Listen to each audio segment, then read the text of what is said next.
تبندہ بھی کو اگلی صبح پتہ چلا تھا کہ شہوار نہیں جا رہی۔ فطری طور پر ان کے دل میں اس کے نہ جانے سے پریشانی پیدا ہوئی تھی، مگر اس نے سب کو ماں کی خراب طبیعت کا کہہ کر مطمئن کر دیا تھا۔ وہ لوگ چلے گئے تو شام تک تبندہ بھی کی طبیعت خاصی بحال ہو چکی تھی۔ وہ رات گزری تو اگلا دن شروع ہو گیا۔ شہوار کا رویہ ان کے ساتھ بدستور تھا، مگر یہ تھا کہ وہ بغیر کوئی بات کیے صرف ان کی طبیعت کا خیال رکھ رہی تھی۔ وقت پر کھانا، میڈیسن اور آرام سب دیکھ رہی تھی، انہیں بستر سے اترنے نہیں دے رہی تھی۔ کئی بار تبندہ بھی کا جی چاہا کہ اس سے مصطفیٰ کے متعلق رشتے پر بات کریں، مگر شہوار کا انداز ایسا دو ٹوک اور لا تعلقی والا تھا کہ وہ چاہ کر بھی کچھ نہ کہہ سکیں۔ اس سے اگلا دن گزرا تو انہیں فکرمندی سی ہونے لگی۔ شہوار کا یہ رویہ بہت ہی ڈس ہارٹ کرنے والا تھا۔ وہ ان سے سوائے "آپ کیسی ہیں؟ بخار اترا؟ تھکن تو محسوس نہیں ہو رہی؟ کچھ کھانے کو دوں؟" وغیرہ کے سوالات کے علاوہ اور کوئی بات نہیں کر رہی تھی۔ بابا صاحب خود کئی بار پوچھ چکے تھے کہ شہوار سب کے ساتھ کیوں نہیں گئی۔ وہ ساری رات تبندہ بھی نے بہت کچھ سوچتے گزاری تھی۔ سب کو واپس لوٹتے 2 دن ہو چکے تھے۔ نکاح کے بعد واپس سب کے ساتھ شہوار کا چلے جانا اس کے لیے ضروری بھی تھا کہ وہاں اس کی تعلیم کا حرج ہو رہا تھا۔ نکاح سے پہلے وہ چند دن آئی تھی اور اب نکاح کے بعد یہ دن انہیں پریشان کر رہے تھے۔ اگلی صبح نماز کے بعد انہوں نے شہوار کو اپنے کمرے میں آنے سے پہلے خود اس کے کمرے میں جانا ضروری سمجھا تھا۔ وہ اب شہوار سے واپسی کے پروگرام کے متعلق بات کرنا چاہتی تھیں۔ شہوار انہیں دیکھ کر چونکی۔ وہ اندر آ گئیں تو وہ جائے نماز لپیٹتے ان کے پاس چلی آئی۔ "آپ کی طبیعت ٹھیک ہے اب؟" حسب توقع سوال تھا۔ تبندہ بھی مسکرائیں۔ "میں اب بالکل ٹھیک ہوں، مجھے تم سے بات کرنی تھی، سوچا خود آ کر لوں۔" وہ اس کے بستر پر بیٹھ گئیں۔ "تم سب کے ساتھ واپس کیوں نہیں گئیں؟" شہوار کی خاموشی پر انہوں نے پوچھا۔ "کیونکہ اب میں وہاں واپس نہیں جانا چاہتی۔" شہوار کا جواب ان کے خدشے کے عین مطابق۔ تبندہ بھی کا دل کانپا تو وہ بلا وجہ خوفزدہ نہ تھیں۔ یہی خدشے تھے جو انہیں ہلا رہے تھے۔ "کیوں؟ وجہ آپ کو معلوم ہے۔" شہوار کا انداز اٹل تھا۔ "شہوار، میں پہلے ہی بہت پریشان ہوں، میرے لیے اور پریشانیاں مت بڑھاؤ۔" انہوں نے بہت دکھ سے اسے دیکھا۔ "میں آپ کی پریشانی کی وجہ نہیں پوچھوں گی، کیونکہ اول روز سے آپ نے نہ مجھے اپنی پریشانی میں شامل کیا ہے اور نہ ہی اپنے رازوں میں، اس لیے میں اب آپ سے کیا کسی سے بھی اب کوئی بحث نہیں کرنا چاہتی۔" "شہوار، تمہارے اس طرح کے رویے سے تمہیں خود کو کتنا نقصان پہنچ رہا ہے جانتی ہو؟ خاص طور پر تمہاری تعلیم، تمہارا اتنا قیمتی سال ہے۔ نکاح سے پہلے یہاں آ کر رکنا تو چلو طے تھا، مگر اب رکنے کا کوئی جواز نہیں۔ تمہاری تعلیم کا حرج ہو رہا ہے۔" انہوں نے سمجھانا چاہا۔ "اول تو یہ کہ میں آپ پر واضح کر دوں کہ میں اگر یہاں آئی تھی تو یہ سوچ کر نہیں آئی تھی کہ یہاں آ کر مجھے نکاح کروانا ہے، بلکہ جب نکاح کا فیصلہ مجھے سنایا گیا تھا تو میں یہ طے کر کے آئی تھی کہ مجھے اب واپس نہیں جانا۔ جب رشتے ناتوں میں بھروسہ، اعتماد، اعتبار ہی نہ ہو تو وہاں تعلیم کچھ نہیں کام آتی۔ میرا اعتبار، میرا بھروسہ اور اعتبار، ہر جذبہ صرف آپ کی ذات سے تھا۔ جب آپ نے اس رات میری کوئی کال ریسیو نہیں کی تو میں وہاں کیوں رکتی اور کس کے لیے؟ وہ میرے خون کے رشتے نہ تھے، میرا خون کا رشتہ صرف ایک تھا اور وہ آپ تھیں۔ جب آپ نے مجھے غیروں کی طرح ٹریٹ کیا تو وہاں رک کر میں کیا کرتی؟ ان لوگوں کے مجھ پر اس قدر احسانات ہیں کہ میں مر کر بھی اس کا بدلہ نہیں چکا سکتی۔ ہاں، بس احساس شناسائی کی یہ حد نبھائی کہ اس نکاح کے لیے گردن جھکا دی۔ اس سے زیادہ نہ میرے بس کی بات تھی اور نہ کر سکتی ہوں۔ شہوار کے لب و لہجے میں اس قدر تلخی تھی کہ تبندہ بھی حیرت سے اسے دیکھے گئی۔ تم واپس نہیں جاؤ گی؟ تمہاری تعلیم، تمہارا کالج؟ وہ ایک دم خوفزدہ ہوئی تھیں۔ "میں آپ کو اس رات جب بابا صاحب کی وجہ سے ادھر آئی تھی تو اگلی صبح ماں جی وغیرہ کے ساتھ واپس جا رہی تھی، تب بہت تفصیل سے کہہ چکی تھی کہ اگر آپ لوگوں نے یہ فیصلہ کرنا ہے تو پھر اپنی تعلیم کو چھوڑ کر حویلی آ جاؤں گی۔ وہ سب میں نے محض کلامی نہیں کہا تھا، مجھے اب واپس نہیں جانا، مزید نہیں پڑھنا۔ اس رات اگر آپ میری کال ریسیو کر لیتیں تو شاید میں یہاں نہ آتی، مگر اب واپس جانا میرے لیے ممکن نہیں۔" اس کا انداز بہت حتمی تھا۔ "تم پڑھائی چھوڑ چکی ہو؟" وہ حیرت زدہ تھیں۔ انہیں یقین ہی نہیں آ رہا تھا کہ وہ ایک ایسا انتہائی فیصلہ بھی کر سکتی ہے۔ "یہی سمجھ لیں۔" شہوار کا لہجہ قطعی تھا۔ تبندہ بھی کے اندر شدید اذیت نے سر ابھارا۔ "تم اپنا نقصان کر رہی ہو۔" ان کی آواز شدت کرب سے کپ کپا اٹھی تھی۔ "جب عزت نفس جیسے نقصان گوارا کر لیے ہیں تو پھر یہ تو کوئی نقصان ہی نہیں۔ امی مجھ جیسے لوگوں کو جو دوسرے کے ٹکڑوں پر پلتے ہیں تو ان کے اندر انا، خودداری اور عزت نفس جیسے جذبات سرے سے پیدا ہی نہیں ہوتے۔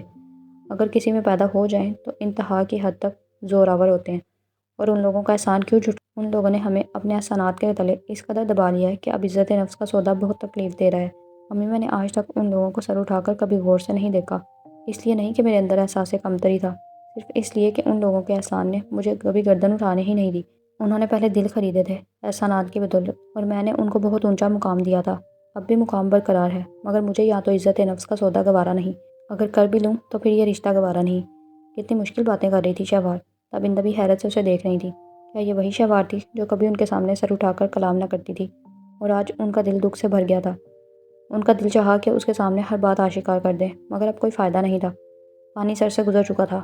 یہ وہ جوا تھا کہ اسی کھیل میں انہوں نے اپنی جوانی، اپنے جذبات، اپنے احساسات، ہر چیز داؤ پر لگا دی تھی، اور آج حاصل حصول زیرو تھا۔ محض ایک محبت کے لیے انہوں نے ہر چیز قربان کر دی تھی۔ مگر آج خالی ہاتھ تھیں۔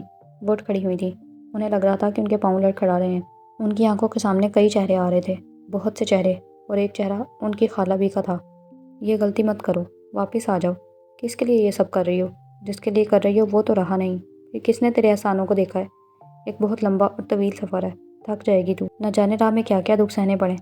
کوئی آواز اب بھی کہہ رہی تھی، نہیں خالہ، میں کر لوں گی، میں سب سہ لوں گی۔ محبت میں نفع نقصان نہیں دیکھا جاتا، محبت تو بس دینے کا نام ہے۔ وہ نہیں رہا مگر اس کی اولاد ہے، اور اس وجود کو میں دشمنوں میں چھوڑ نہیں سکتی۔ مجھے اب اس کا سہارا بننا ہے، اور یہ حویلی ہی مجھے پناہ دے گی۔ باہر کی دنیا میں اب میرے لیے کچھ نہیں رہا۔ مجھے بار بار مت اکسائیں، میں نے فیصلہ کر لیا ہے، اور فیصلے بدلا نہیں کرتے۔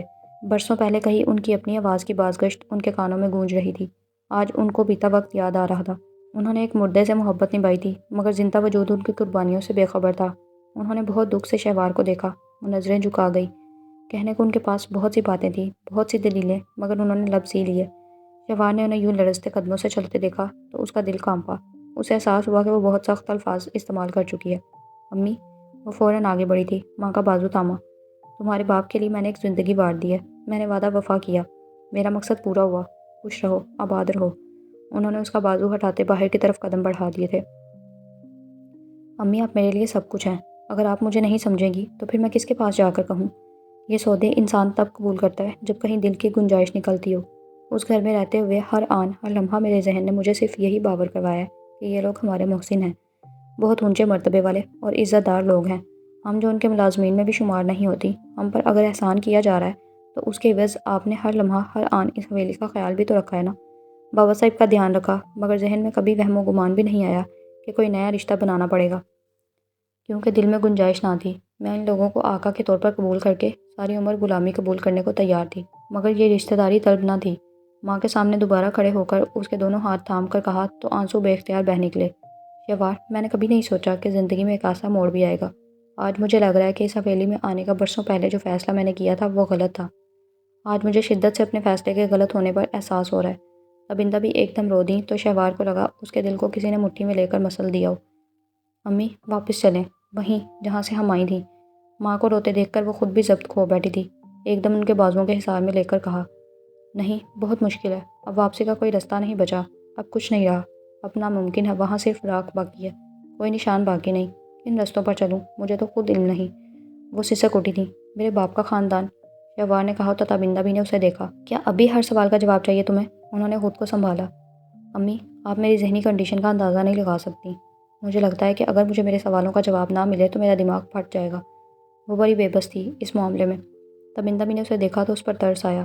انہوں نے گہرا سانس لیتے خود کو پرسکون کرنا چاہا۔ تم واپس نہیں جا رہی پھر؟ انہوں نے پھر وہی بات کی تو وہ نفی میں سر ہلا گئی۔ تبندہ بھی چند پل اسے دیکھتی رہیں، پھر آہستگی سے اس کا بازو ہٹا کر حصار ختم کرتے وہ کمرے سے باہر نکل گئی تھی۔ شہوار باز خاموشی سے انہیں باہر جاتا دیکھتی رہی۔ مصطفیٰ آفس میں تھا جب اس کے نمبر پر حویلی کے نمبر سے کال آئی تھی۔ مصطفیٰ نمبر دیکھ کر الجھ کر رہ گیا تھا۔ اس کا پہلا خیال شہوار کی طرف ہی گیا تھا، مگر نہیں، وہ کبھی کال نہیں کرنے والی تھی۔ واپس آئے 2 دن گزر گئے تھے۔ گھر سے کوئی کال کرتا تھا یا نہیں اسے علم نہیں تھا، مگر اس نے حویلی دوبارہ رابطہ نہیں کیا تھا۔ السلام علیکم، مصطفیٰ نے کال ریسیو کر لی تھی۔ وعلیکم السلام، کیسے ہو بیٹا؟ دوسری طرف تابندہ بھی تھی۔ مصطفیٰ نے گہرا سانس خارج کرتے کرسی کی بیک سے کمر ٹکا دی۔ میں ٹھیک ہوں، آپ سنائیں، طبیعت ٹھیک ہے اب؟ بخار اترا؟ اللہ کا شکر ہے، بخار تو اگلے ہی دن اتر گیا تھا۔ اور بابا صاحب کیسے ہیں؟ وہ بھی ٹھیک ہیں۔ اب کہ مصطفیٰ خاموش رہا کہ مزید کیا پوچھتا۔ تم سے ایک بات کرنی تھی مصطفیٰ بیٹا، کچھ سوچتا انداز مصطفیٰ چونکا۔ جی کہیے۔ دیکھو بیٹا، تم سے میں نے نہ پہلے کچھ چھپایا تھا اور نہ اب چھپاؤں گی۔ میں شہوار کی وجہ سے سخت پریشان ہوں۔ مجھے یہ اندازہ تھا کہ شاید نکاح کے بعد وہ سنبھل جائے، مگر وہ اب اور بھی جذباتی ہو گئی ہے۔ ان کا انداز رنجیدہ تھا۔ مصطفیٰ نے لب بھینچ لیے۔ شہوار کی وجہ سے یہاں بھلا کون پریشان نہیں تھا؟ اب کیا ہوا ہے؟ اس نے بہت سنجیدگی سے پوچھا۔ جانتا تھا دوسری طرف محترمہ کی نئی تازہ ترین کوئی حماقت ہی سننے کو ملے گی۔ وہ واپس نہیں آنا چاہ رہی، انہوں نے بتایا تو چند ثانیے مصطفیٰ بھی گمسم ہو گیا تھا۔ مطلب؟ وہ اپنی اسٹڈی بھی چھوڑ رہی ہے، وہ واپس آنے پر راضی ہی نہیں، وہ چاہتی ہے کہ ہم واپس چلیں اپنے خاندان میں۔ انہوں نے مزید بتایا تو مصطفیٰ کا ٹیمپرامنٹ ایک دم لوز ہوا تھا۔ What naan sense! وہ ایک دم غصے سے اٹھ کھڑا ہوا تھا۔ اس کا دماغ تو ٹھیک ہے نا؟ وہ شدید بھڑک اٹھا تھا۔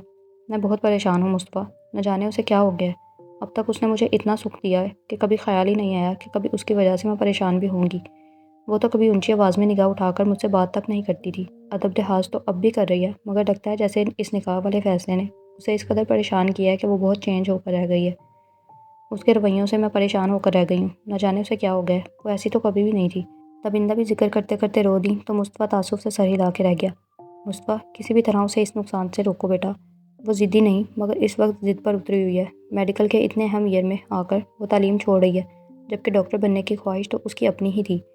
جب کوئی انسان اپنے نقصان پر خود ہی اتر آئے تو کوئی دوسرا انسان کیا کر سکتا ہے؟ وہ کوئی کم فہم بھی نہیں ہے کہ غلطی کر رہی ہے اور میں اسے اس غلطی سے روکنے کے لیے انگلی پکڑ کر ایک طرف کر دوں گا تو وہ باز آ جائے گی۔ بوا جی، غلطی انجانے سے ہو رہی ہو تو سمجھانا آسان ہوتا ہے اور سمجھنے والا فوراً اصلاح قبول کر لیتا ہے، اور جب کوئی جان بوجھ کر خود غلطی کرنے پر تلا ہوا ہو تو ایسے بندوں کو کوئی کیا سمجھائے۔ وہ ماشاءاللہ پڑھی لکھی باشعور خاتون ہے، اپنے نفع و نقصان کی تمیز ہے انہیں، ایسے میں بھلا میں کیا کر سکتا؟ مصطفیٰ نے کچھ خفگی اور بہت سنجیدگی سے کہا تو دوسری طرف بوا جی چند پل کو لاجواب ہو گئی تھیں۔ تم لوگوں کا رشتہ اب ایسا ہے کہ سمجھانے آمادہ کرنے کی بہت سی گنجائش نکل آتی ہے۔ کسی اور سے ذکر نہیں کر رہی کہ اس طرح غلطیاں سب کے سامنے آتی ہیں۔ تم سے بیان کر رہی ہوں تو اس لیے کہ وہ تمہاری عزت ہے اور اب تمہاری زندگی کی ساتھی ہے، تم اسے پیار سے محبت سے قائل کر سکتے ہو۔ ایسے رشتے میں تو بہت سی گنجائش نکل آتی ہے بیٹا۔ انہوں نے قائل کرنا چاہا۔ آپ کی تمام باتیں بالکل بجا ہیں مگر میں معذرت خواہ ہوں، وہ سرے سے اس رشتے پر آمادہ ہی نہیں، قبول کرنا تو دور کی بات ہے۔ بہرحال وہ جو بھی کرنا چاہتی ہے اسے کرنے دیں، ایسے ضدی لوگ ٹھوکر کھا کر ہی سیکھتے ہیں، اسے دیکھنے دیں، کوئی بھلا کب تک انگلی پکڑ کر اس کی رہنمائی کرے۔ مصطفیٰ اس قدر خفا اور متنفر تھا کہ اس نے بوا جی کی پریشانی کا خیال کیے بغیر صاف اور دو ٹوک انکار کر دیا۔ مصطفیٰ پلیز، میں نے بہت امید سے تمہیں کال کی ہے، ایک تم ہی ہو جو اسے اس انتہائی قدم سے روک سکتے ہو۔ دوسری طرف تبندہ بوا پھر سسکنے لگیں تو ان کی سسکیاں مصطفیٰ کے دل پر عجیب سا بوجھ بڑھانے لگی تھیں۔ بوا جی، وہ تو شاید میری شکل دیکھنے کی بھی روادار نہیں، پھر سمجھنے سمجھانے کی گنجائش کہاں سے نکلے۔ بہرحال میں گھر جا کر بات کرتا ہوں، ماں جی یا بابا کو کہتا ہوں اسے واپس بلوائیں۔ میں نے اندازہ لگایا کہ وہ ماں جی اور بابا کے علاوہ دوسروں کی بات کم ہی سنتی ہے، اگر بابا بات کریں گے تو وہ یقیناً آ جائے گی، ان کی بات نہیں ٹالتی۔ مصطفیٰ نے حامی بھر لی تھی۔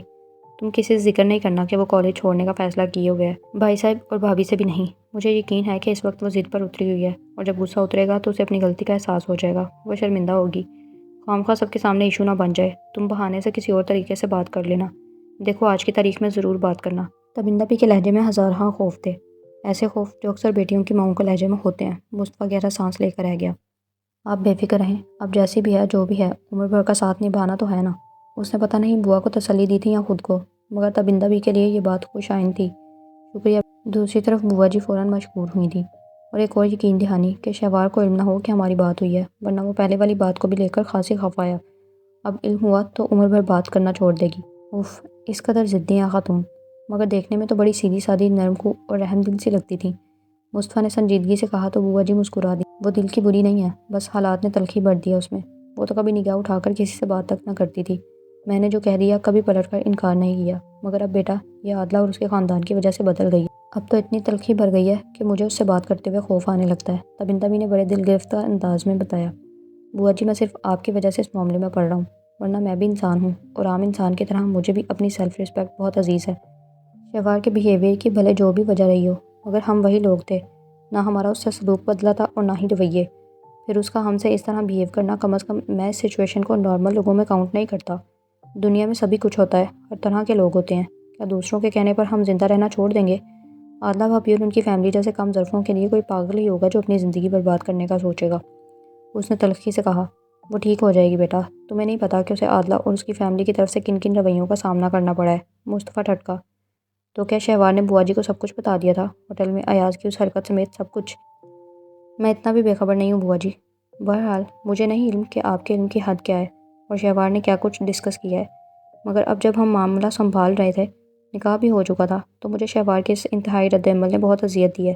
وہ بھلے اس رشتے کو قبول نہ کرتی، نہ مانتی، مگر اچھے اور نارمل انسانوں کی طرح کم از کم ریئیکٹ تو ضرور کرتی۔ بہت سے طریقے ہوتے ہیں مخالف پارٹی کے سامنے اپنی ناپسندیدگی شو کرنے کے، ضروری نہیں کہ کوئی انسان برا لگ رہا ہو تو اس کے منہ پر کہہ دیا جائے کہ تم مجھے برے لگتے ہو۔ آئندہ میری نظروں کے سامنے نہیں آنا، یہ تو نری جہالت ہے۔ ایسے رویوں کی توقع تو کسی ان پڑھ اور کم فہم انسان سے بھی نہیں کی جا سکتی۔ وہ بھی شعور رکھتا ہے کہ اپنے اندر کی ناپسندیدگی کو سلجھے ہوئے انداز میں کس طرح مخالف انسان کے سامنے لایا جائے۔ وہ کافی بھرا بیٹھا تھا، سو سب کہتا گیا۔ مجھے اتنا تو شہوار نے بتایا تھا کہ عادلہ اور اس کی ماں ایاز کا پرپوزل لے کر آئی تھی، مگر بھابھی نے صاف جواب دے دیا۔ اس کے بعد دونوں نے کافی کچھ سنا بھی ڈالا۔ بیٹا، بعض معاملوں میں انسان بہت بے بس ہوتا ہے، تم سے یہ اس لیے ڈسکس کر رہی ہوں کہ تم اس معاملے کو جانتے ہو، شہوار کو غلط نہ سمجھو۔ بعض لوگ عزت کے معاملے میں بہت حساس ہوتے ہیں، ان کی زندگی کا اوڑھنا بچھونا کھانا پینا ہر چیز عزت ہوتی ہے۔ ایسے لوگوں کے حساس آئینے کو اگر ایک بار چوٹ لگ جائے تو بڑی شدید ہوتی ہے۔ عادلہ شہوار اور اس کی ذات کے حوالے سے جو چوٹ اسے لگا چکی ہے وہ تو کوئی بھی ذی ہوش لڑکی برداشت نہ کرتی۔ شہوار نے مجھے حرف بہ حرف ساری سچویشن بتائی تھی۔ اتفاقاً اس نے لاؤنج میں ہونے والی بھابی عائشہ اور صبا اور دیگر لوگوں کی باتیں سن لی تھی۔ وہ ٹوٹ کر نہ بکھرتی تو اور کیا کرتی۔ ہاں، اس کے بعد بابا صاحب بیمار ہوئے تو وہ حویلی چلی آئی تھی۔ واپسی پر اس نے مجھ سے ساری بات کی اور کہا تھا کہ اسے اس معاملے میں اب مجبور نہ کیا جائے۔ اگر ایسا ہوا تو وہ اپنی تعلیم چھوڑ کر حویلی آ جائے گی۔ میں سمجھی کہ یہ سب عادلہ کی وجہ سے کہہ رہی ہے، ٹھیک ہو جائے گی، اس کے بعد وہ واپس چلی جائے گی۔ وہاں جا کر کیا ہوا مجھے نہیں علم۔ ہاں، بھابی اور بھائی صاحب کے سامنے میں نے اس رشتے سے انکار کر دیا تھا۔ پھر 2 دن بعد اچانک بھائی صاحب کی کال آئی کہ وہ نکاح کر رہے ہیں تم دونوں کا، اور مجھے سختی سے تاکید کی کہ شہوار مجھ سے رابطہ بھی کرے تو میں بات نہ کروں۔ انہوں نے یہ فیصلہ کیوں کیا مجھے نہیں علم، نہ انہوں نے بتایا۔ بس یہ ہوا کہ میں نے ان کی تاکید پر عمل کیا۔ اگلے دن شہوار واپس آ گئی۔ لائبہ ساتھ تھی۔ میں براہ راست شہوار سے کچھ کہہ بھی نہیں سکتی تھی۔ مجھے نہیں پتا تھا کہ وہ دوسروں کے ساتھ ساتھ میری ذات سے بھی بدگمان ہو جائے گی، اور انتہائی حد یہ ہے کہ کبھی واپس نہ جانے کا فیصلہ کر لے گی۔ تبندہ بھی نے دھیرے دھیرے ساری سچویشن سنا ڈالی اور مصطفیٰ خاموشی سے اپنی جگہ جم کر رہ گیا تھا۔ تو کیا شہوار کا یہ رویہ محض ان کے اس اچانک فیصلے کا رد عمل تھا؟ شہوار ایاز کے پرپوزل سے باخبر تھی؟ یہ انکشاف حیران کن تھا۔ اس کے بعد ایاز کی حرکت اور اس کے اپنے اقدامات۔ شہوار جیسی لڑکی جس کے لیے عزت نفس ہی سب کچھ تھا، وہ ایسا ری ایکشن شو نہ کرتی تو کیا ناممکن تھا؟ مصطفیٰ کی سوچ بس اسی ایک نقطے پر جم کر رہ گئی تھی اور وہ شدید اضطراب کا شکار ہونے لگا۔ یعنی معاملوں میں انسان ماحول اور واقعات کے تابع ہو جاتا ہے، اس کی ساری سوچیں اور ساری صلاحیتیں بکھر کر رہ جاتی ہیں، اور پھر وہ وہی جو حالات و واقعات کے تحت اسے مناسب لگ رہا ہوتا ہے۔ شہوار بھی تو وہی کر رہی تھی، پھر اس میں غلط کیا تھا؟ تو کیا شہوار کا یہ سارا عمل صرف رد عمل ہے؟ صرف رد عمل؟ مصطفیٰ کے ذہن و دل میں اپنی ذات کی بھرپور نفی کرتا شہوار کا انداز جگمگایا تو اس نے لب دانتوں تلے دبا لیے۔ تو شہوار بی بی، یہ کہاں کا اصول ہے کہ کسی کی سونپی اذیت ساری کی ساری تم مجھ پر انڈیل دیتی؟ میں نے تو بہت فیئر ہو کر یہ رشتہ باندھا تھا، ہر غرض و احساس سے بالا تر ہو کر، محض خلوص کی بنیاد پر، اور تم نے کیا کیا؟ میرے دل میں ابھرتے صاف شفاف جذبات کو دھندلا دیا، سر نکالتے احساسات کو کچل ڈالا۔ مگر اب سوچتا ہوں کہ کیا واقعی تم غلط ہو، یا بقول بوا جی کے یہ حالات و واقعات کی سونپی ہوئی تلخی ہے محض، یا پھر رد عمل؟ مصطفیٰ وہ سوچ کی دنیا میں نہ جانے کہاں سے کہاں جا پہنچا تھا، جب بوا جی کی پکار پر فوراً چونکا۔ جی بوا جی، بے فکر رہیں، یہ اب میرا مسئلہ ہے، میں کس طرح ہینڈل کرتا ہوں مجھ پر چھوڑ دیں۔ مصطفیٰ نہایت پرسکون اور مضبوط لہجے میں کہا تو بوا جی نے ایک اطمینان کا سانس لیا۔ جیتے رہو، خوش رہو۔ انہوں نے دعاؤں سے نوازتے کال بند کر دی۔ مصطفیٰ کال بند ہونے کے بعد کچھ دیر تک کچھ سوچتا رہا، پھر کال ملا کر کسی سے بات کی اور شہوار کے کالج کے چیئرمین کا نمبر پتہ کر کے اطلاع کرنے کو ہدایت کی۔ لینے کو تو وہ شاہ زیب صاحب سے بھی نمبر لے سکتا، مگر بوا جی کی ہدایت تھی کہ کسی کو پتہ نہ چلے کہ شہوار کیا کم عقلی دکھا رہی ہے۔ کچھ دیر بعد اسے نمبر لکھوا دیا گیا تھا۔ مصطفیٰ نے اس بار چیئرمین صاحب کے ذاتی نمبر پہ کال کی تھی۔ سلام دعا کے بعد چیئرمین صاحب اسے پہچان کر کہنے لگے، شاہ زیب کی کال آئی تھی کہ آپ کا اور اس بچی کا جو ہمارے کالج میں زیر تعلیم ہے نکاح ہو رہا ہے۔ وہ چھٹیوں کی بات کر رہے تھے، ساتھ میں نکاح میں شرکت کی بھی دعوت دی تھی۔ چونکہ اتوار والے روز میں فارغ نہیں تھا تو معذرت کر لی۔ جی انکل، اتوار کو فنکشن تھا۔ شہوار کی گزشتہ ماہ اور اس ماہ دونوں میں کافی چھٹیاں ہو رہی ہیں۔ ان کی کالج پروگریس میں پرابلم تو نہیں ہوگی، کیونکہ شہوار آج کل بھی کالج سے آف کر رہی ہیں۔ فرق تو ظاہر ہے پڑتا ہے، ریگولر اسٹوڈنٹ جو کچھ سیکھتا ہے وہ پروگریس تو ختم ہو جاتی ہے۔ چونکہ آپ کا پرابلم تھا سو ہمیں ایڈجسٹ کرنا پڑ رہا ہے، مگر اب فنکشن کے بعد آپ انہیں کالج بھیجیں۔ اسی سلسلے میں آپ کی ایک فیور درکار تھی۔ بات یہ ہے کہ محترمہ فی الحال کالج آنا نہیں چاہ رہی۔ دراصل یہ سب ذاتی قسم کا ٹاپک ہے، اس لیے آپ سے کھل کے بات نہیں کر پا رہا، مگر وہ اس نکاح کے بعد اسٹڈی جاری نہیں رکھنا چاہتی، کیونکہ میں چاہتا ہوں کہ اس کی میڈیکل کی ایجوکیشن مکمل ہو، اسی لیے آپ سے بات کر رہا ہوں۔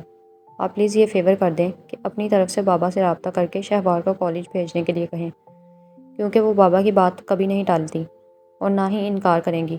آپ سے اس لیے کہہ رہا ہوں کہ یہ معاملہ میرے اور آپ کے درمیان ہی رہے، بابا یا کسی دوسرے کے علم میں نہ ہو۔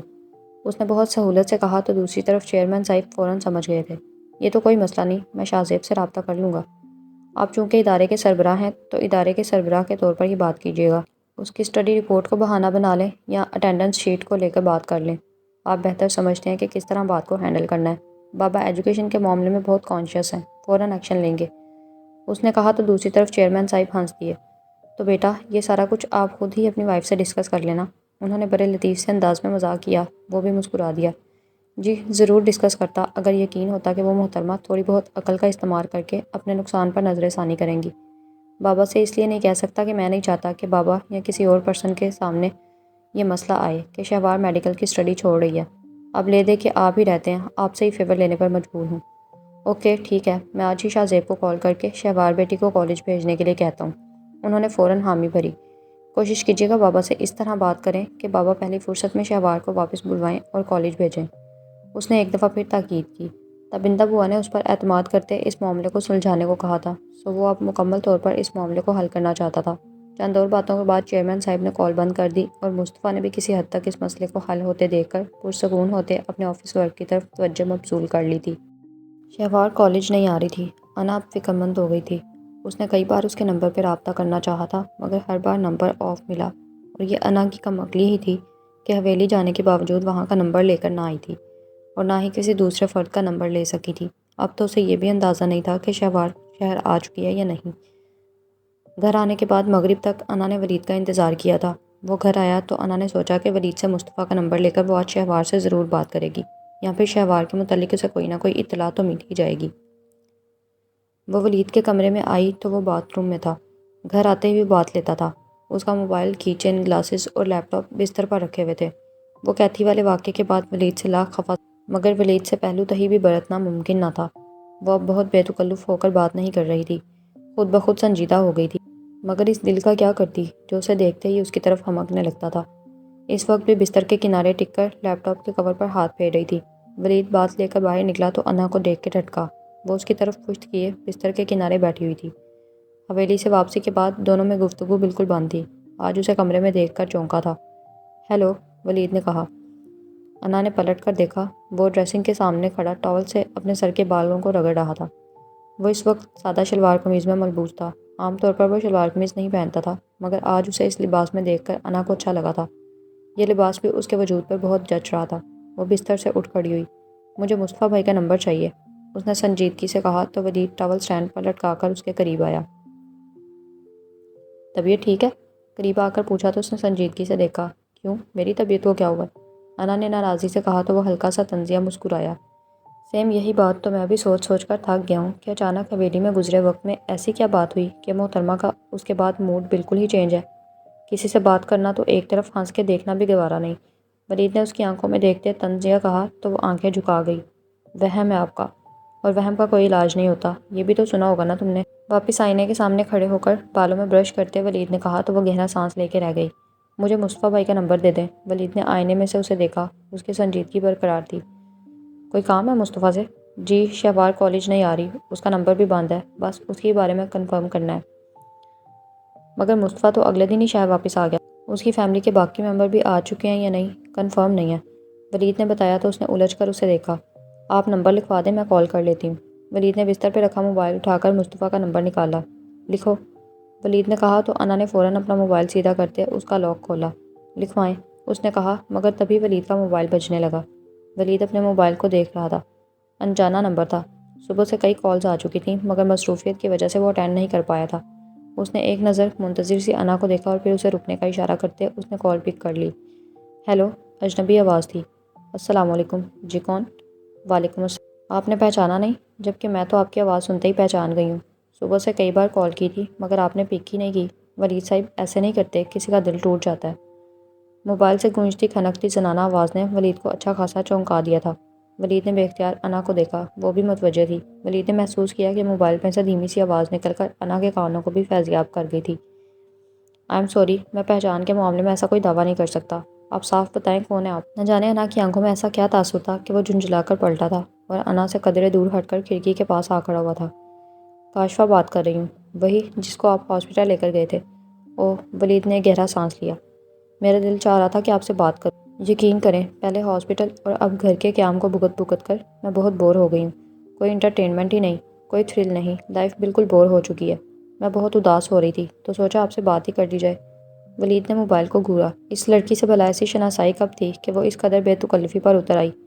ٹھیک تھا کہ اس نے اس کے ساتھ ایک نیکی کی تھی مگر اب نیکی گلے پڑتی محسوس ہو رہی تھی، اور وہ اتنا کم فہم تو نہیں تھا کہ اس لڑکی کے لگاوٹ بھرے بے تکلف انداز کو محسوس نہ کر پاتا۔ سوری میڈم، بات یہ ہے کہ اس وقت میں اپنی فیملی کے ساتھ ہوں اور بہت بزی ہوں، پھر کبھی بات ہوگی، اوکے؟ اس نے جلدی سے جان چھڑوانا چاہیے۔ آپ میریڈ ہیں؟ وہ پوچھ رہی تھی۔ وہ مسکرا دیا۔ عجیب سا بے تکلف سوال تھا اس لڑکی کا۔ میڈم، فیملی صرف میرڈ لوگوں کی ہی نہیں ہوتی، بیچلرز لوگوں کی بھی ایک فیملی ہوتی ہے، اس کے ماں باپ، بہن بھائی، باقی رشتہ دار بھی ہوتے ہیں۔ پھر کب بات کریں گے مجھ سے؟ وہ لڑکی آج سے پوچھ رہی تھی۔ دیکھیں کب وقت ملتا ہے، اس نے ٹالا۔ ٹھیک ہے، پھر میں رات میں کال کروں گی۔ Now enjoy with your family, take care, see you. وہ کال بند کر گئی تھی۔ ولید گہرا سانس لے کے پلٹا تو چونکا، انا کمرے میں نہیں تھی۔ پتہ نہیں وہ کس پل کمرے سے نکلی تھی۔ اپنے ارد گرد سے باخبر رہنے والے ولید کو پتہ بھی نہیں چلا تھا۔ وہ ایک دم جھنجھلایا۔ کال ڈراپ ہونے کے بعد مصطفیٰ کا نمبر اب پھر سامنے تھا۔ وہ کال آنے سے پہلے انا کو لکھوانے والا تھا۔ کم از کم نمبر تو لکھ لیتی۔ وہ موبائل بستر پر ڈالتے پھر آئینے کے سامنے آ کھڑا ہوا تھا۔ مصطفیٰ کو شاہ زیب صاحب نے بلوایا تھا۔ وہ ان کے پاس آیا تو وہ فون پر کسی سے گفتگو میں مصروف تھے۔ آپ شہوار سے بات کروائیں، میں خود اس سے بات کرتا ہوں، وہ شاید تابندہ بوا سے کہہ رہے تھے۔ مصطفیٰ نے گہرا سانس لیا۔ اس کی توقع کے مطابق وہ حویلی بات کر رہے تھے۔ یقیناً چیئرمین صاحب ان سے بات کر چکے۔ مصطفیٰ نے کرسی پہ بیٹھ کے میگزین اٹھا لیا۔ یہ بزنس میگزین تھا۔ وہ ورک گردانی کرنے لگا مگر ساری توجہ پاپا کی ہی طرف تھی۔ وعلیکم السلام، طبیعت ٹھیک ہے بیٹا؟ دوسری طرف شہوار لائن پر تھی۔ بات یہ ہے بیٹا کہ پچھلے دنوں اور اس سے پہلے آپ کی کالج سے بہت ساری چھٹیاں ہو چکی ہیں۔ لاسٹ منتھ اور اس ماہ کی کل ملا کے اچھی خاصی چھٹیاں ہو جاتی ہیں۔ آج آپ کے کالج سے کال آئی تھی۔ آپ کی پروگریس رپورٹ کے بارے میں بتا رہے تھے کہ اگر اٹینڈنس شیٹ کی کارکردگی اسی طرح رہی تو یقیناً آپ کی اسٹڈی بھی متاثر ہوگی۔ سارا ایئر تباہ ہو سکتا ہے۔ مجھے تو سن کر خاصی ٹینشن ہونے لگی ہے۔ آپ تو ماشاءاللہ اچھی خاصی ذہین بچی ہو۔ تعلیمی کارکردگی بھی ہمیشہ سے بہت اچھی رہی ہے۔ میری بہت خواہش تھی کہ میری اپنی اولاد میں سے کوئی میڈیکل میں جائے مگر کسی کی کارکردگی اتنی اچھی نہ تھی۔ اگر تھی تو انٹرسٹ نہ تھا۔ آپ میڈیکل میں آئیں تو مجھے روحانی خوشی ہوئی تھی مگر آج کالج سے کمپلین سن کر دکھ ہوا کہ اچھی خاصی بچی ضائع ہو رہی ہے۔ انہوں نے کچھ توقف کیا اور پھر مسکرائے۔ بہت چھٹیاں کر لیں، اب مزید چھٹیاں نہیں ہونی چاہیے۔ آپ واپس آئیں اور کلاسز اٹینڈ کریں، جتنا حرج ہو چکا ہے وہ کور کریں۔ میں نہیں چاہتا کہ کسی بھی وجہ سے آپ کا یہ سال ضائع ہو، بابا نے کہا تو دوسری طرف شہوار الجھ گئی۔ مگر انکل، ابھی میں واپس نہیں آنا چاہتی، ادھر رکنا چاہتی ہوں۔ وہ چاہنے کے باوجود نہ کہہ سکی کہ میں تعلیم چھوڑ رہی ہوں۔ ساری عمر کام ہی تو کرنا ہے، ابھی اپنی اسٹڈی کی طرف بھرپور توجہ دو۔ مگر ابھی واپس آنے کو میرا دل نہیں چاہ رہا، میں وہاں ایک دم ایڈجسٹ نہیں ہو پاؤں گی۔ پہلے کی بات اور تھی مگر اب۔ وہ ہچکچائی تو وہ مسکرا دیے۔ اس کی بات کا مطلب سمجھ رہے تھے۔ وہ شاید نکاح کے بعد مصطفیٰ کی وجہ سے یہاں آنے سے پہلو تہی کر رہی تھی۔ بیٹا یہ کوئی نئی بات تو نہ تھی، پھر مصطفیٰ کون سا آپ کے لیے انجان ہے جو پرابلم فیس ہو؟ بہرحال ابھی صرف نکاح ہوا ہے، رخصتی تو تبھی ہوگی جب آپ کا میڈیکل کمپلیٹ ہو جائے گا، یہ میں آپ کو یقین دلاتا ہوں۔ مصطفیٰ نے میگزین ہٹا کر باپ کو دیکھا۔ وہ مسکرا کر کہہ رہے تھے، میں بہت ٹینشن میں ہوں انکل، میں وہاں آ کر پہلے کی طرح نہیں پڑھ پاؤں گی۔ اس نے ایک اور بہانہ بنایا۔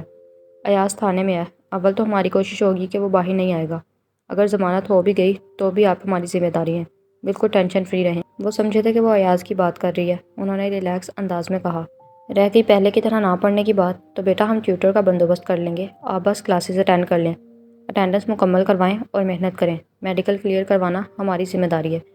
ان کے پاس اس کے تمام بہانوں کا ایک سے ایک سلوشن موجود۔ دوسری طرف شہوار نے لب بھینچ لیے تو اس طرف مصطفیٰ نے اپنی مسکراہٹ منہ کے آگے میگزین کر لیا۔ وہ تصور میں شہوار کا ضبط سے سرخ پڑتا چہرہ دیکھ کر محظوظ ہو رہا تھا۔ میں نے آپ کے کالج وعدہ کیا ہے کہ کل سے آپ کلاسز اٹینڈ کریں گی، تو پھر آج آپ واپسی آ رہی ہیں نا؟ میں یہاں کسی لڑکے کو آپ کو لینے بھیج رہا ہوں، آپ تیاری رکھیں، صبح فجر کے قریب آپ نکلیں گی تو کالج ٹائم پر یہاں موجود ہوں گی۔ انہوں نے مزید پروگرام بتایا تو وہ روحان سی ہو گئی۔ مگر انکل جی، میں کالج میں لڑکیوں کو کیسے فیس کروں گی؟ کیا آپ نے پہلے کسی سے ذکر کیا تھا کہ یہ نکاح ہو رہا ہے؟ نہیں تو کوئی بات نہیں، کسی کو بتانے کی ضرورت بھی نہیں ہے، یہ ہمارا ذاتی معاملہ ہے، کسی دوسرے سے کیوں ڈسکس کریں؟ ابھی 8 بج گئے ہیں، یہاں سے کسی لڑکے کو بھیج رہا ہوں، 12-1 بجے وہ حویلی پہنچ جائے گا۔ صبح فجر کے قریب دوبارہ نکلیں گے تو 8 بجے تک ادھر ہوں گے، پھر آپ کالج چلی جائیے گا۔ انہوں نے اب کے دو ٹوک انداز میں کہا اور پھر چند ایک اور ہدایات کے بعد کال بند کر دی تھی۔ آپ نے بلوایا تھا؟ کال بند کر کے وہ کچھ سوچ رہے تھے کہ مصطفیٰ نے کہا تو انہوں نے سر ہلا دیا۔ ہاں بلوایا تو ہے۔ ایسا کرو تم اس وقت حویلی چلے جاؤ، شہوار کی اچھی خاصی چھٹیاں ہو رہی ہیں کالج سے، وہاں سے فون آیا تھا، اس کی 2 ماہ میں خراب پروگریس کی نشاندہی کر رہے تھے، کہہ رہے تھے کہ اگر یہی کارکردگی رہی تو اس کا سال ضائع ہو سکتا ہے۔ میں نے وعدہ کیا ہے کہ وہ کل سے کلاسز اٹینڈ کرے گی۔ شہوار کو میں نے فون کر دیا ہے، وہ تیار رہے گی، تم اب چلے جاؤ، فجر کے قریب واپسی کے لیے نکل آنا، وقت پر پہنچ جاؤ گے تم دونوں، تم آفس چلے جانا تو شہوار کالج۔ انہوں نے پرسکون انداز میں تمام پروگرام بتایا۔ اس وقت آج تو میں بہت تھکا ہوا ہوں، آپ عباس بھائی یا سجاد بھائی میں سے کسی کو بھیج دیں۔ اس نے انکار کیا تو بابا نے اسے گھورا، اس کا نکاح عباس یا سجاد سے نہیں تم سے کیا ہے ہم نے، اور تمہاری مرضی سے ہوا ہے یہ سب، وہ عباس یا سجاد کی ذمہ داری نہیں کہ وہ جائیں، تمہاری ذمہ داری ہے، تم جاؤ گے۔ انہوں نے غصے سے کہا، میں آج سارا دن بہت بزی رہا ہوں، بہت تھک گیا ہوں۔ وہ فی الحال شہوار کا سامنا نہیں کرنا چاہتا تھا، سو بہانہ بنایا تو بابا نے سنجیدگی سے دیکھا۔ تھکن تو کسی اور وقت بھی اتر سکتی ہے، مگر وہ ہماری بہو ہے، وہ پہلے ہی کئی باتوں کو لے کر عدم تحفظ کا شکار ہے۔ میں چاہتا ہوں کہ تم خود اسے لینے جاؤ۔ ویسے بھی اب شہوار کی ذمہ داری تم پر ہے، مگر یہ ذمہ داری تو تب قبول کروں جب رخصتی جیسا پروگرام طے پا چکا ہو۔ ابھی تو محض نکاح ہوا ہے، وہ میری اوور آل ذمہ داری کیسے بن گئی؟ وہ بابا سے کبھی بحث نہیں کرتا تھا، مگر اس وقت وہ شہوار کا سامنا نہیں کرنا چاہتا تھا، سو انکار کر گیا تو بابا نے بہت سنجیدگی اور برہمی سے اسے دیکھا۔ کیا بات ہے، میں دیکھ رہا ہوں کہ ادھر تم اس نکاح سے لالا ہوں تو ادھر شہوار، کہیں تم نے شہوار سے کچھ کہہ تو نہیں دیا؟ بابا کا مشکوک تفتیشی انداز تھا، اور کیا تشخیصی رپورٹ تھی۔ مصطفیٰ کا جی چاہا کہ اپنا سر پیٹ لے۔ نیکی بدنام، گناہ لازم۔ محترمہ کے رویوں کی بھی ساری ذمہ داری اس کے کندھوں پر آ پڑی تھی۔ بابا بھی نہ، بعض اوقات حد کر جاتے ہیں وہ کلسا۔ ایسی کوئی بات نہیں ہے، میں اس نکاح سے قطعی نالا نہیں، اور ہاں دوسری طرف کیا صورتحال ہے مجھے نہیں علم، میں تو محض تھکن کی وجہ سے انکار کر رہا تھا۔ اب آپ اصرار کر رہے ہیں تو چلا جاتا ہوں، مگر آپ وہاں خود اطلاع کر دیجیے گا، پھر یہ نہ ہو وہاں جاؤں تو صاف انکار ہو جائے۔ مصطفیٰ نے بابا کے سوال پر خاصا خفا ہو کر کہا تو وہ مسکرائے۔ میں نے کہہ دیا ہے وہاں، تم تیاری کرو، ابھی نکلو، 12 بجے پہنچ جاؤ گے، 1-2 گھنٹے ریسٹ کرنا پھر واپس آ جانا۔ جی اچھا، وہ کہہ کر اٹھ کھڑا ہوا۔ بس یہی کہنا تھا، اب تم جاؤ تیاری کر لو، انہوں نے کہا تو وہ گہری سانس بھرتا باہر نکل آیا۔ انا وہ لاؤنج سے گزری تو ماما نے پکارا۔ جی ماما، ادھر آؤ۔ وہ ان کے پاس آ بیٹھی، روشی بھی پاس ہی تھی۔ ماما کئی طرح کے کپڑے پھیلائے بیٹھی تھیں۔ مرد اس وقت سبھی اپنے اپنے کمروں میں تھے۔ ماما اور رشی شادی کے سلسلے میں ڈھیروں سامان بکھیرے جائزہ لے رہی تھیں۔ آپ نے تو ادھر دکان ہی کھول رکھی ہے، اس نے ہنس کر کہا۔ تمہیں تو کسی چیز کی پرواہ ہی نہیں، شادی کے دن ہے، 100 کام ہے گھر میں کرنے کو، میرا تو سارا دن بوتیک میں گزر جاتا ہے۔ پیچھے روشی ہی سارا کچھ دیکھتی ہے، کچن کے کام بھی، کھانا پکانا بھی، اور باقی مصروفیات بھی۔ ماما نے اس کے ہنسنے پر برا مان کر کہا۔ اس نے روشی کو دیکھا، وہ مسکرا رہی تھی۔ یہ دن اب روشی کے آرام کے ہیں، تم اسٹڈی کے ساتھ ساتھ آج کل کچن کو دیکھو۔ خیر مہمان ہم نے کچھ بلائے نہیں، 2 دن کا فنکشن ہوگا تو میرج ہال میں ہی سب نے پہنچنا ہوگا۔ گھر میں مہمانوں کو سنبھالنے کی ٹینشن تو نہیں ہوگی، مگر کچھ نہ کچھ تو ہنگامہ ہوگا ہی نا۔ روشانے کو فارغ کرو اور خود ساری ذمہ داری دیکھو۔ گھر کے کام سورہ دیکھ لیتی ہے، آج کل اس کی ماں اور بہن کو بھی بلوا رہی ہوں، چند دن وہ بھی ہوں گی، تم خود اس جانب دھیان دو۔ میں نے بوتیک کی لڑکیوں کو کہہ دیا ہے کہ ان دنوں وہ خود دیکھ لیں، مگر روزانہ 2-3 گھنٹے چکر تو ضرور لگے گا نا میرا۔ ماما نے کہا تو اس نے محض سر ہلا دیا۔ تم بہت ڈل اور آدم بزار ہوتی جا رہی ہو، کسی بھی معاملے میں کوئی انٹرسٹ شو ہی نہیں کر رہی۔ خیر سے تمہارے اکلوتے بھائی کی شادی ہے، تم تو 100 ارمان نکالنے کی بات کرتی تھی، اب موقع آیا تو بالکل ایک طرف موڈ بنائے پھرتی رہتی ہو۔ آخر وجہ کیا ہے، کیا ہوا ہے تمہیں؟ ماما کو آج موقع ملا تھا اس کی گوشمالی کرنے کا۔ اس نے بے چارگی سے روشانے کو دیکھا، وہ مسکرا دی۔ کچھ نہیں ہوا مجھے، اس نے منہ بنا کر کہا۔ تم ڈھولک منگوانے کا کہہ رہی تھی، پھر سغرا سے کہہ کر منگوائی کیوں نہیں؟ اس کی کلاس لینے کے بعد ماما نے ایک اور نکتہ اٹھایا۔ کیا فائدہ منگوانے کا، یہاں کون سا مہمانوں اور ساتھ نبھانے والوں کی قطاریں لگی ہوئی ہیں، جب خود تنہا ہی سب کرنا ہے تو پھر فائدہ؟ اس کا انداز ایک دم بڑا بیزار ہوا تو ماما نے بغور دیکھا۔ ہم کون سا جنگل میں آباد ہیں؟ خیر سے اچھی خاصی سلام دعائیں، اتنی آنٹیز تمہاری، ان کے گھر میں کال کرو، آس پڑوس کو بلاؤ، رونق ہی لگانی ہے نا۔ ماما نے کہا تو اس نے سر جھٹکا۔ کیا فائدہ پرائی خوشیوں سے دل آباد کرنے کا؟ شہوار کا محض نکاح تھا، مگر وہاں ان لوگوں کے سبھی رشتہ دار موجود تھے، نہ ڈھولک بجی نہ گیت گئے، مگر وہاں سب نے مل بانٹ کے جو رونق لگائی اس کو بھول ہی نہیں سکتی میں۔ سب لڑکیاں ایک سے بڑھ کے ایک تھیں، بالکل روایتی سا ماحول تھا، زنانہ مردانہ الگ الگ، اور گھر کی بڑی خواتین نے کسی معاملے میں مداخلت نہیں کی، اور سب نے بھی اخلاق کے دائرے میں رہتے ہوئے اتنی رونق لگائی کہ حد نہیں۔ پوچھنا روشی سے کتنا انجوائے کیا تھا ہم نے۔ ماما نے حیرت سے اسے دیکھا۔ انا دن بدن عجیب سی قنوطیت پسند ہوتی جا رہی تھی، اور یہ کمپلیکسز، بھلا دوسروں سے اپنی خوشیوں کا موازنہ کرنے کا کیا مطلب ہو سکتا تھا؟ یہ کیا بات ہوئی، ہم کون سا چھپ چھپا کر سب کر رہے ہیں؟ اب تمہاری توقع کے مطابق رشتہ داروں کی ایک لمبی لائن اکٹھی کرنے سے تو رہی، سغرا کو کہہ دو وہ ڈھولک لا دے گی، آس پڑوس میں پیغام بھی دے گی، رونق ہی لگانی ہے نا، لگا لینا۔ ماما نے کہا تو وہ چپ ہی رہی۔ احسن کے کمرے کا فرنیچر کل آ جائے گا، مختلف ورکرز کو کہا ہوا ہے، وہی لوگ آ کر سیٹنگ کر جائیں گے، جس طرح کا بھی سجانا ہے تم روشی کے ساتھ مل کر ڈیسائیڈ کر لو، احسن سے بھی مشورہ کر لو، 1-2 دن میں یہ کام مکمل ہو جائے، باقی باہر بازار کی تیاری تو مکمل ہے نا؟ انہوں نے اسے کہتے کہتے روشانے سے بھی پوچھا۔ جی ہر چیز ریڈی ہے، اب چکر لگانے کی ضرورت تو نہیں ہے، ہاں مرد حضرات نے کوئی اسپیشل قسم کی شاپنگ کرنی ہے تو ان کا مسئلہ ہے، ہمارا سارا کام مکمل ہے، بس چیزوں کی ایک مکمل لسٹ بنانی ہے اور ارینجمنٹ کا کام ہے۔ روشانے نے تفصیل بتائی۔ چلو اب کل سے میں کچھ ٹائم گھر پر بھی ہوا کروں گی، پھر ورکرز بھی ہوں گے، 1-2 دن میں ہو جائے گا سب، باقی بس فنکشن کے دنوں کا ہی کام ہوگا۔ جی روشانے نے تائید کی۔ مہندی وغیرہ کا کیا فائنل کیا آپ لوگوں نے؟ انا نے پوچھا۔ یہ تم اپنے ماموں اور پاپا سے پوچھ لینا، وہ اجازت دیں گے تو کر لیں گے، شادی سے 1 دن پہلے محض رسم ہی تو کرنی ہے، گھر کے لان میں ارینج کروا لیں گے یا پھر جیسا تم کہو، ماما نے اس پہ چھوڑا۔ میں سوچ رہی تھی کہ یہ فنکشن ہوٹل میں ہی ہو، گھر میں کروانے والی ٹینشن ختم کریں۔ انا نے مشورہ دیا تو ماما نے سر ہلا دیا۔ اپنے پاپا سے ڈسکس کر، میں بھی اس حق میں ہوں کہ اس طرح ایک بڑی ذمہ داری سے ریلیکسیشن مل جائے گی۔ کھانا پینا ارینجمنٹ ہر چیز ہوٹل کی ہوگی پھر تو۔ انا نے سر ہلا دیا۔ تم نے کچھ لینا دینا تو نہیں نا اب؟ کسی بھی قسم کی کوئی شاپنگ کرنی ہے تو ابھی بتا دو، پھر عین وقت پر کسی سے بھی بازار کے چکر نہیں لگوانا، ماما نے اٹھتے ہوئے پوچھا۔ نہیں، مجھے کسی بھی چیز کی ضرورت نہیں، پہلے ہی میرے پاس ہر چیز بڑی وافر مقدار میں موجود ہے، اس نے کہا تو ماما مختلف شاپنگ بیگز اور سامان سمیٹ کر وہاں سے چلی گئیں۔ شہوار دلہن بن کر خاصی خوبصورت لگ رہی تھی نا، روشانے نے کہا۔ اس نے سر ہلا دیا۔ شہوار سے دوبارہ بات ہوئی؟ اب کیا رد عمل ہے اس کا؟ روشی نے پوچھا تو اس نے اسے دیکھا۔ نہیں، میری واپسی آ کر بات نہیں ہوئی، اس کا نمبر ہنوز بند ہے، اور کم عقلی دیکھو، میں نے بھی کسی اور کا نمبر نہیں لیا، نہ وہ کالج آ رہی ہے، پتہ نہیں واپس بھی لوٹی ہے یا ابھی تک حویلی میں ہی ہے۔ میں اس کی طرف سے خاصی فکر مند ہو رہی ہوں، اس سارے واقعے کو لے کر اس کی اسٹڈی خاصی متاثر ہو رہی ہے، اوپر سے مسلسل لیو پہ ہے۔ وہ شہوار کو لے کر واقعی خاصی پریشان تھی۔ اس کے شہر والے گھر کا بھی نمبر نہیں ہے تمہارے پاس؟ کہاں، اس نے بیچارگی سے کہا۔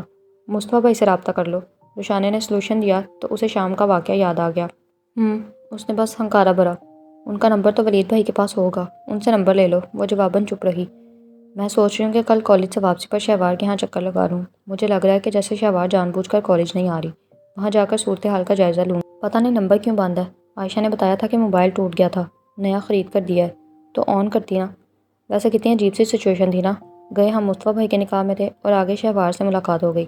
پتہ نہیں گزشتہ حالات میں شہوار کے ساتھ اچھا ہوا یا برا، مگر مصطفیٰ بھائی کے ساتھ نکاح ہو جانا اس کی ذات ایک دم مضبوط پناہ میں آ گئی ہے۔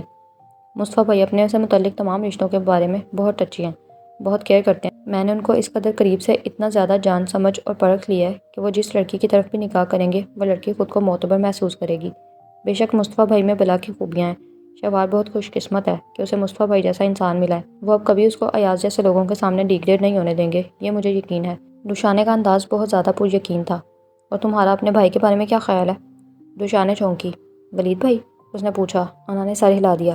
ولید میرے بھائی ہیں، اور اپنے بھائی تو سبھی کو اچھے لگتے ہیں، جیسے تمہیں اپنا بھائی احسن، روشانے نے مسکرا کر جواب دیا۔ اس دن جب ہم حویلی میں تھے، واپسی آنے سے پہلے ولید کے نمبر پر ایک کال آئی تھی، کیتھی نام کی کوئی لڑکی تھی۔ یہ کون ہے؟ انا تصویر کا معاملہ گول کر کے سرسری سے لہجے میں پوچھ رہی تھی۔ کیتھی؟ روشانے مسکرا دی، اس کا انداز بڑا محظوظ کن تھا۔ تمہیں علم تو ہوگا کہ ولید بھائی وہاں جاب کرتے تھے اور پاکستان آنے سے پہلے انہوں نے وہ جاب چھوڑ دی تھی۔ انا نے سر ہلا دیا، اس کے علم میں یہ بات تھی۔ کیتھی وہاں جاب کے دوران ہی ان کی کولیگ تھی، بہت ہی پیاری اور خوبصورت لڑکی ہے، ہمارے گھر اکثر آنا جانا تھا، کافی ماڈرن تھی، بابا کو پسند نہیں تھی۔ ولی بھائی اور مصطفیٰ بھائی دونوں سے اس کی خاصی دوستی ہو گئی تھی، بہت بے تکلف لڑکی تھی، ولید بھائی کو بہت لائک کرتی تھی۔ اگر کہوں کہ ولی بھائی کے ایک اشارے پر جان دینے کو تیار رہتی تھی تو غلط نہ تھا۔ روشانے بتا رہی تھی اور انا کی نگاہوں میں وہ تصویر آ ٹھہری جس میں ولید اس لڑکی کو کوئی چیز پہنا رہا تھا۔ ولید بھی اسے پسند کرتا تھا کیا؟ اس نے پوچھا۔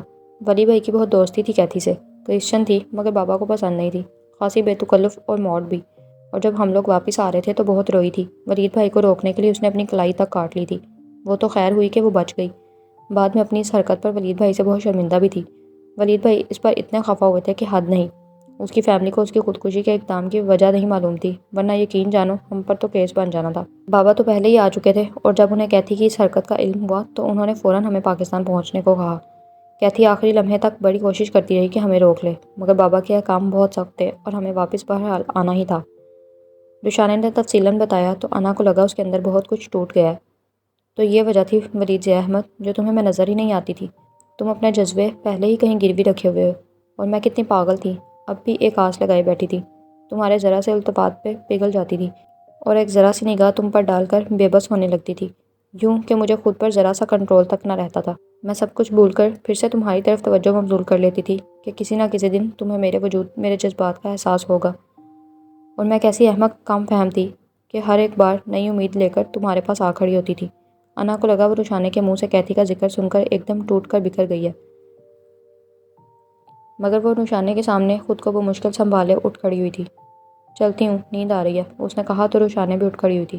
ہاں مجھے بھی نیند آ رہی ہے، وہ بغیر کچھ کہے اپنے کمرے کی طرف چلی آئی، اور پھر کمرے میں بند ہو کر دروازہ لاک کر کے جب وہ بستر پہ گری تو اسے لگا کہ اس کا ضبط ایک دم چھلک پڑا ہو، اور پھر وہ خود کو بکھرنے سے نہ روک پائی تھی۔ مصطفیٰ 9 بجے گھر سے نکلا تھا، گھر والی گاڑی میں تھا۔ گاؤں کے 3.5 گھنٹے کا سفر اس نے بڑے ڈیش انداز میں صرف 2.5 گھنٹے میں طے کیا۔ اور وہ جب حویلی پہنچا تو ساری حویلی گہرے اندھیرے میں ڈوبی ہوئی تھی۔ چوکیدار گیٹ پر تالا ڈالے اپنے کمرے میں جا چکا تھا۔ اس نے ہارن دیا تو وہ باہر نکلا تھا۔ مصطفیٰ کو دیکھ کر اس نے گیٹ کھولا۔ وہ گاڑی اندر لے آیا تھا۔ اندر سب سو گئے ہیں کیا؟ اس نے چوکیدار سے پوچھا۔ پتہ نہیں، وہ اسے وہیں چھوڑ کر اندر آ گیا۔ تبندہ بوا کو اس نے فون کر کے اپنے آنے کی اطلاع کی تھی، مگر انتظار کرنے سے منع کر دیا تھا۔ اندر سبھی کمروں کی روشنیاں بند تھیں سوائے بابا صاحب کے کمرے کے۔ گاؤں میں سرے شام ہی رات اتر آتی تھی اور اس وقت 11:30 بج رہے تھے۔ گویا آدھی رات ہو گئی تھی، جبکہ شہر میں اس وقت رات شروع ہوا کرتی تھی۔ اس نے بابا صاحب کے کمرے کی طرف آ کر دستک دی۔ آ جاؤ، بابا صاحب نے کہا تو وہ اندر داخل ہوا۔ السلام علیکم۔ وعلیکم السلام۔ بابا صاحب کوئی کتاب پڑھ رہے تھے۔ اسے دیکھ کر خوش ہوئے۔ میں تمہارا ہی انتظار کر رہا تھا، تبندہ نے تمہارے آنے کا بتایا تھا۔ آؤ ادھر آ جاؤ میرے پاس۔ صوفے پر بخشو سویا ہوا تھا۔ بابا صاحب نے کہا تو وہ ان کے بستر پر ہی بیٹھ گیا۔ انہوں نے اس کے سر اور کندھوں پر ہاتھ پھیرا۔ شاہ زیب نے فون کیا تھا کہ وہ کسی لڑکے کو بھیج رہے ہیں شہوار کو لینے۔ تبندہ انتظار ہی کر رہی تھی۔ کچھ دیر قبل اپنے کمرے میں گئی ہے۔ بتاؤ کیا کھاؤ پیو گے؟ انہوں نے پوچھا۔ کھانا کھا کر آیا ہوں، اس وقت چائے کی طلب ہو رہی ہے۔ میں سیدھا ادھر ہی آیا ہوں، آپ کے کمرے کی لائٹ روشن دیکھی تو اندر آ گیا، مصطفیٰ نے کہا۔ ہاں اندر سبھی سو گئے ہوں گے۔ ایسا کرو تم منہ ہاتھ دھو لو، میں بخشو کو کہتا ہوں وہ چائے بنا لاتا ہے۔ بابا صاحب نے کہا تو وہ سر ہلاتا ان کے کمرے کے واش روم میں چلا گیا۔ بابا صاحب نے بخشو کو اٹھا کر چائے بنانے کا کہا تھا۔ مصطفیٰ منہ ہاتھ دھو کر باہر آیا تو بابا صاحب منتظر تھے۔ وہ ان کے پاس ہی بستر پر دوبارہ آ بیٹھا۔ کچھ دیر بعد بخشو چائے بنا لایا۔ بخشو ٹرے رکھ کر باہر نکل گیا۔ مصطفیٰ نے اور بابا صاحب نے مل کر چائے پی۔ شہر سے جو لڑکے تمہارے دوست آئے تھے ان میں ایک لڑکا تھا ولید، کب سے ہے تمہاری دوستی اس سے؟ بابا صاحب نے اچانک باتوں کے دوران پوچھا۔ میں جب امریکہ گیا تھا تو جن لڑکوں کے ساتھ اپارٹمنٹ شیئر کیا تھا ان کے ساتھ والا گھر ولید اور اس کی فیملی کا تھا۔ جتنا عرصہ میں باہر رہا ہوں ان لوگوں کے ہی ساتھ ملتا جلتا رہا ہوں، یوں کہہ لیں کہ ان کی فیملی کا ہی ایک حصہ بن کر رہا ہوں۔ مجھے کبھی ان لوگوں کے درمیان رہتے ہوئے اکیلے پن کا احساس نہیں ہوا تھا۔ اچھا تو وہ لوگ باہر ہی رہے ہیں؟ کب سے وہ امریکہ میں آباد تھے؟ میرا خیال ہے وہ لوگ کئی سالوں سے وہاں رہ رہے ہیں۔ ولید وغیرہ ابھی واپس لوٹ۔ ولید کے والد اور ان کی بہن دو ہی بہن بھائی تھے۔ ساری زندگی دونوں خاندان ایک ساتھ ہی رہے ہیں۔ اب ان کا ارادہ اپنے بچوں کی شادیاں بھی آپس میں ہی کرنے کا ہے۔ ولید کی پھپھو کی فیملی کچھ سال پہلے واپس لوٹی تھی۔ یہاں آ کر انہوں نے اپنا کاروبار شروع کیا تھا۔ اب وہ کچھ حد تک اسٹیبلش ہو چکے ہیں۔ ولید کے باپ کا کیا نام تھا؟ انہوں نے مزید پوچھا۔ اس کے والد حیات ہیں کیا؟ ضیاء احمد۔ جی ہاں وہ بھی حیات ہیں، بس بیمار رہتے ہیں ہائی بلڈ پریشر کے سبب۔ اور والدہ کا نام؟ مجھے نہیں علم، کبھی پوچھا ہی نہیں، مصطفیٰ نے کہا تو بابا صاحب نے بڑی مایوسانہ نگاہ ڈالی تھی۔ کوئی خاص بات تھی بابا صاحب؟ بابا صاحب کا اس قدر دلچسپی سے یہ سب پوچھنا اسے حیرت سے دوچار کر رہا تھا۔ اس نے کہا تو وہ چونکے، پھر فوراً سنبھلے۔ نہیں بس یوں ہی لگا کہ اس بچے کو کہیں دیکھا ہے۔ خیر تم آرام کرو، دوسرے کمرے میں چلے جاؤ، میں بخشو کو کہتا ہوں وہ کمرہ کھول دیتا ہے۔ انہوں نے کہا تو وہ کھڑا ہو گیا۔ صاحب کسی چیز کی ضرورت تو نہیں؟ بخشو نے پوچھا تو اس نے نفی میں سر ہلاتے ہوئے اسے جانے کا اشارہ کیا۔ دروازہ بند کر کے قمیض کے بٹن کھولتے ایک پل کو دل چاہا کہ وہ شہوار کے روم میں جائے، مگر اس کی آخری ملاقات کے تیور یاد آئے تو وہ سر جھٹکتا بیگ سے اپنا ساتھ لایا گیا سوٹ نکال کر واش روم میں گھس گیا۔ کپڑے چینج کر کے موبائل پر صبح اٹھنے کی ٹائمنگ سیٹ کر کے وہ لیٹ گیا تھا۔